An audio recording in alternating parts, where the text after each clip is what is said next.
Welcome back, y'all. It's your boy LG Shirley here. I got a new one from Fox News. This is Nigeria's leader hits back as Trump eyes vicious military response. Let's get into it. An urgent message from President Trump demanding Nigeria stop the brutal murders of thousands of Christians in the country or face possible action from the Pentagon. He posted in part, quote, "The USA will immediately stop all aid and assistance to Nigeria and may very well go into that now disgraced country guns a-blazing to completely wipe out the Islamic terrorists who are committing these horrible atrocities." Okay, so real quick, I didn't even know that Nigeria was in this much turmoil, let alone this much violence, and I guess you would call it war, even though it seems one-sided. Let's dive a little deeper. Paul Adamu is a Nigerian Christian who was kidnapped by Boko Haram 2 years ago. He joins us now. It's so wonderful to have you on the show. Please tell us what happened to you. It was such a disheartening situation. 2 years ago, I was kidnapped by a dreaded Boko Haram along my way to the airport while I was traveling to Cameroon to meet some of my colleagues, and then I was kidnapped along the line, along the route. And you were held for how long?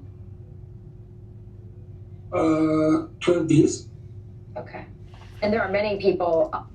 Low-key, I thought he was going to say a lot longer, but still 12 days is insane. I thought he was going to say something like a year. Especially young girls who have been kidnapped by Boko Haram, put into forced marriages, forced conversions. They're still in captivity. The situation there is quite dire. You heard what President Trump has said. Here's what Nigeria's president has said in response. He said that this is the part I wanted to see. Characterization of Nigeria as religiously intolerant does not reflect our national reality, nor does it take into consideration the consistent and sincere efforts of the government to safeguard freedom of religion and beliefs for all Nigerians. What's your message? What's it like to be a Christian in Nigeria? First, I want to thank and applaud the United States of America President Donald Trump for designating Nigeria as a CPC, because this is one of the things that we have always wanted. So it just sounds like total corruption. Basically,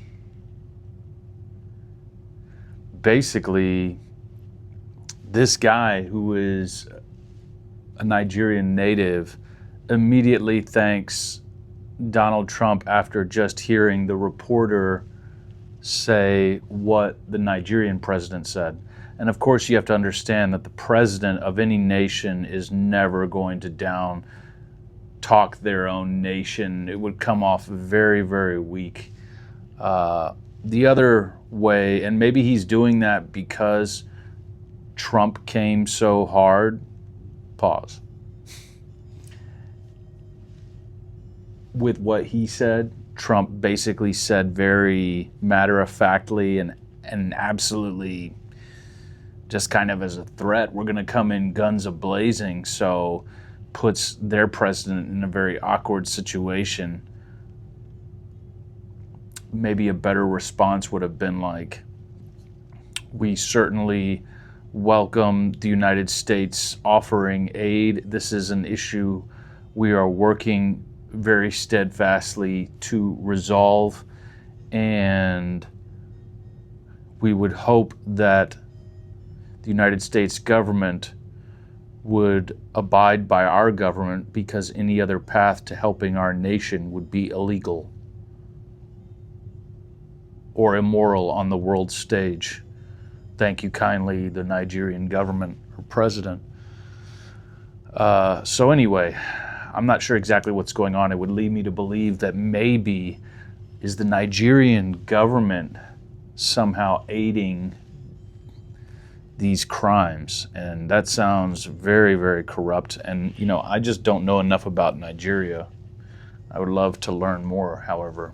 Let's see if we can learn a little bit more by continuing to watch this. For the message of the Nigerian president, that I think at this point I would say that there is a time when propaganda has no appeal, where propaganda has lost an appeal. And this is actually the time, because whatever is happening in Nigeria at this moment, I would say that Nigeria is the worst place to be as a Christian, like the worst place in the whole of the world to be as a Christian, because So that was obviously complete lip service by the current Nigerian president.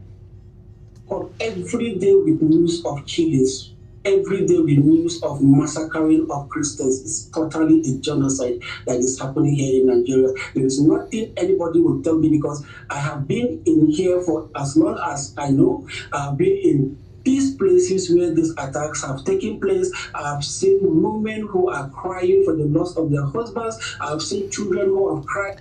I have to say, this is a very dark thing he's talking about, but maybe to just inject a little humor, I love the melodic cadence of how he speaks English.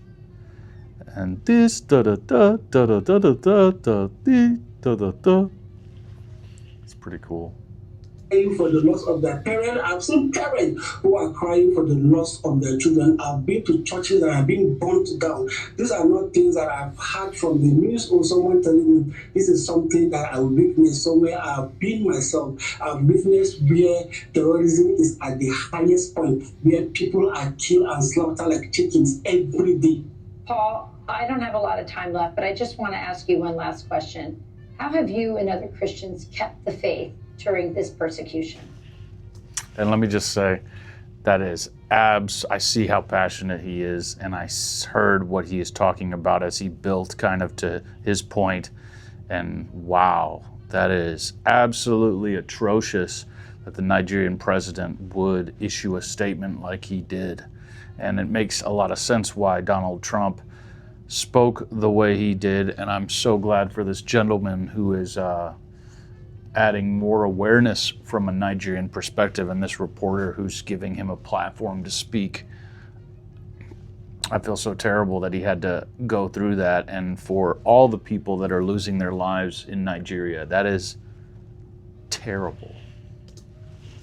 We are grateful for the organization I work with, Irish Global, who have taken it upon themselves to care for these persecuted Christians by providing relief materials, emergency kits, and they're also providing them with discipleship, where they are being told that despite all that is happening to them, Christ still loves them. Paul Adamu, just so you know, the African church, the Nigerian church in particular, the Christians there have been an amazing example of faith through persecution and martyrdom, and we are praying for all of you very much, and we hope the president will do something that will make a difference for your religious freedom in your country. Thank you so much for joining us today. Appreciate it, and God bless you. I'm Steve Doocy. I'm Brian Kiln. Well, guys, there you have it. Unfortunately, some really terrible things happening in Nigeria right now. I'm glad people are standing up. It'll be interesting to follow this story and see where our president takes this with Nigeria. And as always, drop your thoughts in the comments. Let me know what you guys are thinking. And if you're in the Dubuque area, pull up on your boy. I'll catch you guys in the next one. Until then, I'm gonna chunk that deuce. Peace. Love you guys.